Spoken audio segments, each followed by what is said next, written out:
I've chosen César Milstein. He's an Argentinian chemist who eventually came to work in Cambridge in the UK. And he's been very influential over the years in producing specialist tools, proteins called antibodies. An antibody is a protein and it's got a special structure that allows it to have a function.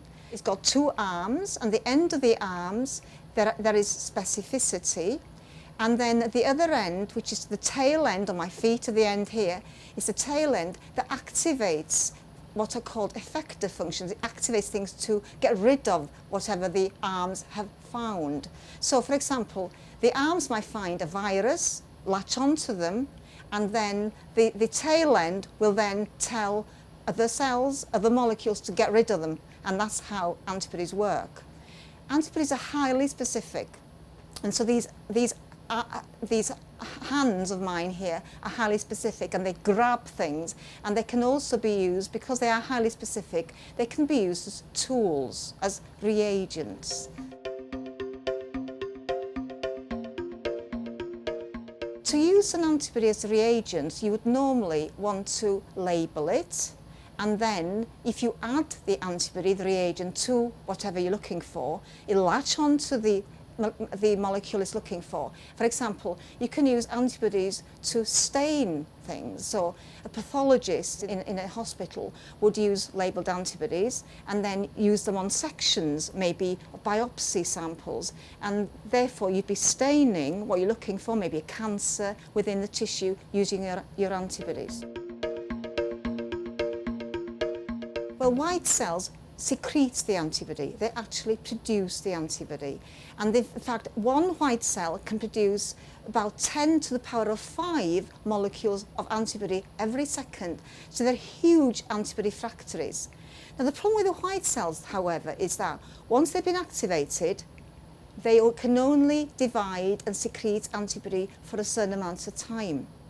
Usually in the body, that would be about 2 weeks. And after that, they die off. So what César Milstein did, he wanted a pure source of antibody to work on. And what he did was he took a white cell and fused it to another cell that was a cancer cell, producing a hybrid that would then survive for a long time. It was immortal, but also produce antibody. So by fusing these two cells, he had a new cell, a hybrid, called a hybridoma, that could produce lots and lots of antibody that became an effective antibody factory, one antibody type. The hybrid cells, you can freeze them, you can put them into minus 180 degree stores, and then you can bring them out again, thaw them very carefully, and get them then to grow and produce lots more antibody. And these antibodies can be shared with the scientific community. Every hospital in the whole world can be using the same antibody type if they want to, so you get the same results. So in effect, his method has revolutionized the production of pure antibodies for use in tests, in laboratories, in hospitals, but also these antibodies these days can also be used to treat patients as well. Not the antibodies he produced, but the derivatives of these antibodies can be used to treat patients these days. César Milstein worked with a postdoctoral fellow called George Kohler, and as usual he was the postdoc fellow, the chap who worked with him, who had the really good idea of doing this fusion. And between them they did this work, and together with a Danish scientist they got a Nobel Prize for the work in 1984.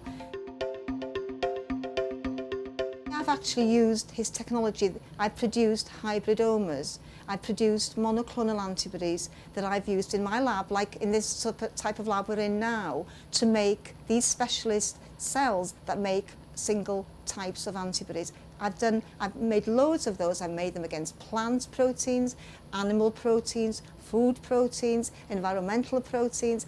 I've used them in a wide range of different contexts. So the technology he developed has influenced me. Yes, I do think about César Milstein because he seems to be such a modest man. He's coming from quite a poor background. He's achieved so many things. And like Fred Sanger, he was still a very, very quiet person, I think. So he was an enthusiast, and I think he's enthused a lot of people along the way, and he liked to share his ideas with people. He wasn't somebody who would want to hide his technology in one corner.